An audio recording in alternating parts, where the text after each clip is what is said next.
ಪದವಿ ಅಥವಾ ಯಾವುದೇ ಡಿಗ್ರಿ ಪಾಸ್ ಆದ ನಂತರ ನೀವೇನಾದರೂ ಬೆಂಗಳೂರಿಗೆ ಕೆಲ್ಸಕ್ಕೆ ಬಂದರೆ ಎಷ್ಟು ಸಂಬಳ ಕೊಡ್ಬೋದು ಅಂತಂದರೆ 20-25 ಸಾವಿರದ ಮೇಲೆ ಅಂತೂ ಕಡ್ಡಾಯ ಹೋಗಲ್ಲ. ಎಕ್ಸ್ಪೀರಿಯನ್ಸ್ ಇಲ್ಲ ಅಂತಂದರೆ ಕನ್ಸಿಡರು ಮಾಡಲ್ಲ ನಿಮಗೆ. ಈವನ್ ಮಾಸ್ಟರ್ ಡಿಗ್ರಿ ಪಡೆದಿದ್ರು ಸಹ ನಿಮಗೆ 20,000-25 ಸಾವಿರದ ಮೇಲೆ ಫ್ರೆಶರ್ಗಳಿಗೆ ಉದ್ಯೋಗನೇ ಅಷ್ಟು ವೇತನ ಕೊಟ್ಟು ಉದ್ಯೋಗನೇ ಕೊಡಲ್ಲ. ಎಕ್ಸ್ಪೀರಿಯನ್ಸ್ ಬೇಕಪ್ಪ, ಮೊದಲು ಮಾಡ್ತಾ ಇರೋ 16, 18, 20 ಹೀಗೆ. ಸೊ ಹೀಗಿರಬೇಕಾದ್ರೆ just S S L C 10ನೇ ತರಗತಿ ಪಾಸ್ ಆದವ್ರಿಗೆ ಗೌರ್ಮೆಂಟ್ನಲ್ಲಿ ಜಸ್ಟ್ ಫಾರೆಸ್ಟ್ ಡಿಪಾರ್ಟ್ಮೆಂಟಲ್ಲೇ ನಿಮಗೆ 27,500 ಬೇಸಿಕ್ ಪೇ.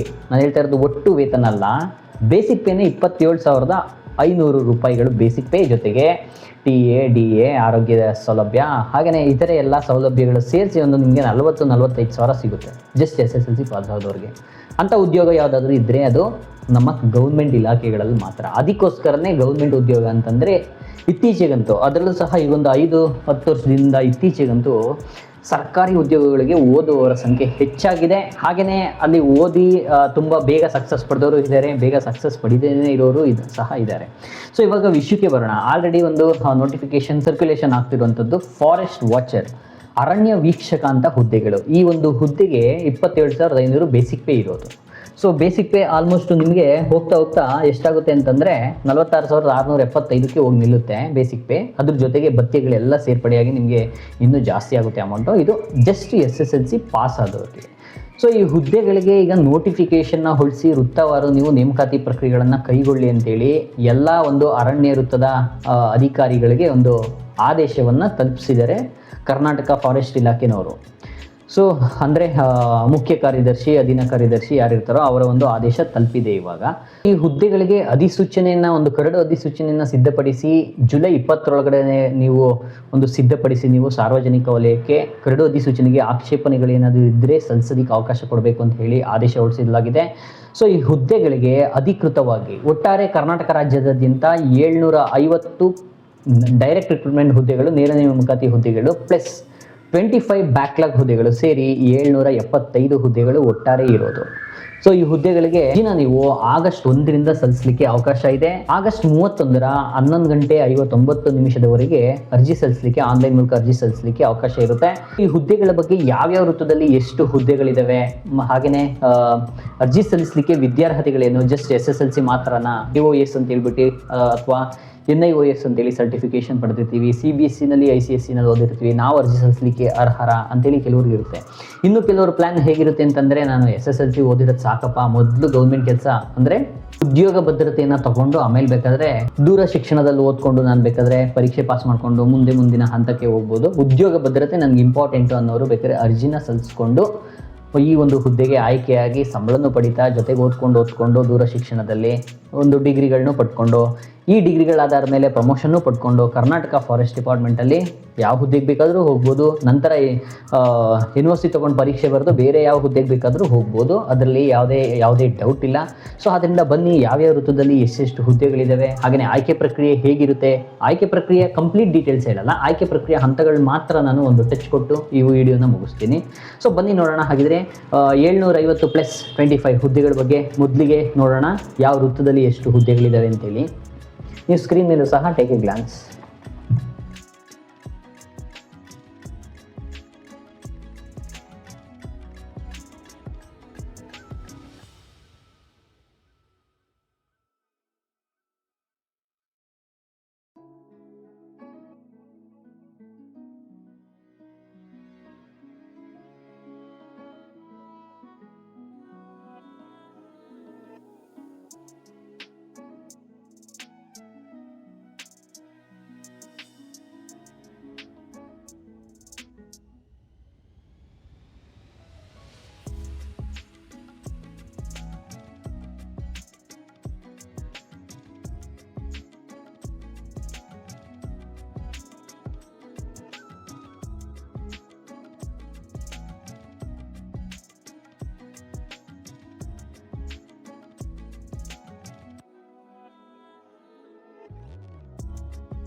ಈಗ ಪ್ರಮುಖ ದಿನಾಂಕಗಳಿಗೆ ಬಂದ್ಬಿಡೋಣ ನಾವು. ಅರ್ಜಿ ಸಲ್ಲಿಸಲಿಕ್ಕೆ ನಿಗದಿ ಮಾಡಿರುವಂತಹ ದಿನಾಂಕ ಆಗಸ್ಟ್ 1ರಿಂದ ಆಗಸ್ಟ್ 31 ರಾತ್ರಿ 11:59 ಎಲ್ರಿಗೂ ಸಹ ನೆನಪಿರಲಿ. ಅರ್ಜಿ ಶುಲ್ಕ ಪಾವತಿ ಮಾಡಲಿಕ್ಕೆ ಅಂದರೆ ಕೆಲವರು ಆಫ್ಲೈನಲ್ಲಿ ಅರ್ಜಿ ಶುಲ್ಕ ಪಾವತಿ ಮಾಡ್ತಾರಲ್ಲ, ಆದ್ದರಿಂದ ಸೆಪ್ಟೆಂಬರ್ 2ರವರೆಗೆ 9/2/2026 ಅರ್ಜಿ ಶುಲ್ಕ ಪಾವತಿ ಮಾಡಲಿಕ್ಕೆ ಅವಕಾಶ ನೀಡಿದ್ದಾರೆ. ಇನ್ನು ಅರ್ಜಿ ಶುಲ್ಕ ಎಷ್ಟು ಅಂತ ಹೇಳಿದರೆ, ಸಾಮಾನ್ಯ ಅರ್ಹತೆ ಇರುವವರಿಗೆ ಅಂದರೆ 3A 3B 3A 3Bಗೆ ಸಂಬಂಧಿಸಿದ ಪುರುಷ ಅಭ್ಯರ್ಥಿಗಳಿಗೆ 200, ಮಹಿಳಾ ಅಭ್ಯರ್ಥಿಗಳು ತೃತೀಯ ಲಿಂಗಿ ಅಭ್ಯರ್ಥಿಗಳಿಗೆ 100. ಸೊ ₹100 ಪಾವತಿ ಮಾಡಿ ನೀವು ಈ ಒಂದು ಹುದ್ದೆ ಪಡಿಬೋದು. ಅಂದರೆ ಪಾವತಿ ಮಾಡೋದ್ರಲ್ಲಿ ತಪ್ಪಿಲ್ಲ, ಪಾವತಿ ಮಾಡಿ ಟ್ರೈ ಮಾಡಿ ಈ ಹುದ್ದೆಗಳಿಗೆ. ಸೊ ಪರಿಶಿಷ್ಟ ಜಾತಿ, ಪರಿಶಿಷ್ಟ ಪಂಗಡ ಹಾಗೆ ಪ್ರವರ್ಗ 1ಕ್ಕೆ ಸೇರಿದ ಪುರುಷ ಅಭ್ಯರ್ಥಿಗಳಿಗೆ 100, ಮಹಿಳಾ ಹಾಗೆ ತೃತೀಯ ಲಿಂಗಿ ಅಭ್ಯರ್ಥಿಗಳಿಗೆ ₹50 ಅರ್ಜಿ ಶುಲ್ಕನ ನಿಗದಿ ಮಾಡಲಾಗಿದೆ. NEFT, credit card, debit card, internet banking ಮೂಲಕ ಅರ್ಜಿ ಶುಲ್ಕನ ಪಾವತಿ ಮಾಡ್ಬೋದು. ಆಫ್ಲೈನಲ್ಲಿ ಅಪ್ಲಿಕೇಶನ್ ಶುಲ್ಕನ ಪಾವತಿ ಮಾಡ್ತೀನಿ ಅನ್ನೋರು ಅಲ್ಲಿ ಅಪ್ಲಿಕೇಶನ್ನ ಸಲ್ಲಿಸಿದ ಮೇಲೆ ಆಫ್ಲೈನ್ ಚಾನಲ್ ಜನ್ರೇಟ್ಗೆ ಒಂದು ಅವಕಾಶ ಇರುತ್ತೆ. ನಿಮಗೆ ಸೆಲೆಕ್ಷನ್ ಮಾಡಿ ನೀವು ಜನ್ರೇಟ್ ಮಾಡ್ಕೋಬೇಕು.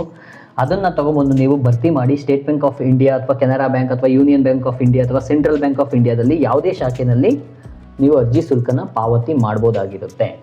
ವೇತನ ಶ್ರೇಣಿ ನಾನು ಮೊದಲೇ ಹೇಳ್ದಂಗೆ 27,700 ಬೇಸಿಕ್ ಪೇನಿಂದ 46,675 ಬೇಸಿಕ್ ಪೇ ವರೆಗೆ ಇದೆ ನಿಮಗೆ. ಅದ್ರ ಜೊತೆಗೆ ಟ್ರಾವೆಲ್ ಅಲಯನ್ಸು, ವಿಶೇಷ ಭತ್ಯೆಗಳು, ಹೌಸ್ ರೆಂಟ್ ಅಲಯನ್ಸು, ಅದ್ರ ಜೊತೆಗೆ ಮೆಡಿಕಲ್ ಅಲಯನ್ಸ್ ಇರುತ್ತೆ. ಸೊ ಹೀಗೆ ಹಲವಾರು ಅಲಯನ್ಸ್ಗಳು ಸೇರಿ ಅದ್ರ ಜೊತೆಗೆ ನಿಮಗೆ 10,000 15,000ವರೆಗೆ ಎಕ್ಸ್ಟ್ರಾ ಪ್ಲಸ್ ಆಗುತ್ತೆ ನಿಮಗೆ, ಅದು ನೆನಪಿರಲಿ.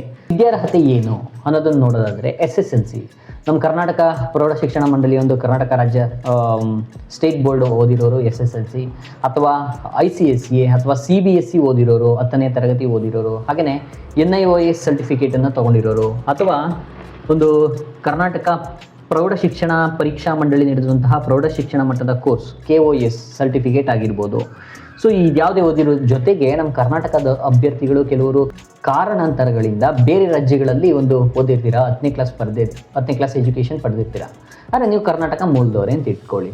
ಸೊ ಅವರೇನಾದರೂ ವಾಪಸ್ ಬಂದಮೇಲೆ ನೀವು SSLC ಪಾಸ್ ಆಗಿದ್ದು ಉದ್ಯೋಗಕ್ಕೆ ಹುಡುಕ್ತಾ ಇದ್ದು ಸರ್ಕಾರಿ ಉದ್ಯೋಗ ಬೇಕು ಅಂತ ಹೇಳಿದ್ರೆ ಈ ಹುದ್ದೆಗೂ ಸಹ ನೀವು ಅರ್ಜಿನ ಸಲ್ಲಿಸ್ಬೋದು. ಅರಣ್ಯ ವೀಕ್ಷಕ, ಫಾರೆಸ್ಟ್ ವಾಚರ್ ಹುದ್ದೆಗಳಿಗೆ. ವಯಸ್ಸಿನ ಅರ್ಹತೆಗೆ ಬಂದರೆ ಇಲ್ಲಿ ಜನವರಿನಲ್ಲಿ ಹೊರಡಿಸಿದಂತಹ ಕರ್ನಾಟಕ ಸರ್ಕಾರದ ಆದೇಶ 5 ವರ್ಷ ವಯೋಮಿತಿ ಸಡಿಲಿಕೆ ಅನ್ವಯ ಈ ಹುದ್ದೆಗಳಿಗೂ ಸಹ ಅನ್ವಯ ಆಗ್ತಿದೆ.